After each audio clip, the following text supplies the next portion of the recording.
क्या सच में ही मरकर कोई जीवित हो जाता है?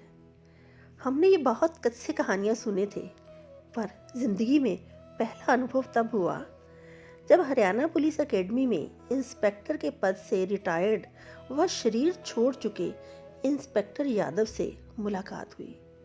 उनका अनुभव तो शरीर में रोमांच पैदा कर गया और हमें उस दुनिया में ले जाता है जहां प्रेम और विश्वास के धागे सारी साइंस और डॉक्टर्स को पीछे छोड़ देते हैं।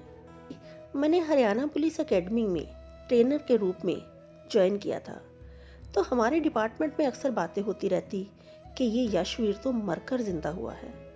मैंने हैरानी से पूछा, कौन है वह? तो मेरी मुलाकात इंस्पेक्टर यशवीर यादव से हुई। उनकी कहानी सुन तो आंसू थमने का नाम न ले रहे थे। पूरा शरीर जैसे अनजानी सुखदायी किरणों से भर गया था। जैसे उन्होंने कहा, जवानी में गलत आदतों पर चल पड़ा था। हरियाणा पुलिस एकेडमी में एज ए रिक्रूट ज्वाइन किया। शराब पीने की आदत ना छोड़ पाता था। धीरे धीरे शराब मुझे पीने लगी। खांसी, अस्थमा और आखिरी स्टेज टीबी तक पहुंच गया। जगह जगह इलाज चलता रहता। मेरा एक साथी रोज ब्रह्मा कुमारी सेंटर जाता था। एक दिन वह जबरदस्ती मुझे भी ले गया। वहां से आकर तो बस मैंने ब्रह्मा कुमारी संस्था का खूब मजाक उड़ाया। काफी दिन यही चलता रहा। वह साथी फिर मुझे ज्ञान सुनाता रहता। एक दिन गुरुवार को वह मुझे खींचकर ही सेंटर ले गया। बस शायद जिंदगी का अगला मोड़ आ गया था। बाबा की दृष्टि ने इस बिगड़ते बच्चे को संभालने की जिम्मेवारी ले ली थी। वो आखिरी दिन था जब घर आकर मैंने शराब की बोतलों को नालियों में फेंक दिया। पर शरीर जो टीबी की आखिरी स्टेज पर था, वह हॉस्पिटल के बेड पर पड़ा अपनी आखिरी घड़ियां पूरी कर रहा था। सांसें बस थमने को थी।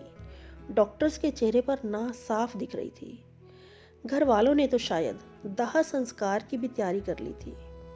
एक बार मेरी आंख खुली। ये वो शरीर की आंख ना थी, वो आत्मा की आंख थी जिसने स्पष्ट देखा था। मुझे स्पष्ट दिख रहा था, टेबल पर बाबा, मेरे शिव बाबा विराजमान थे। सारा कमरा जैसे प्रकाश की किरणों से भर गया था। वो रूहानी किरणों ने मेरे सारे शरीर को ढक लिया था। एक आवाज, एक बहुत ही सॉफ्ट और प्यारी आवाज कानों में आई, यशवीर, किस लिए डर रहे हो? उठो, मैं हूं ना।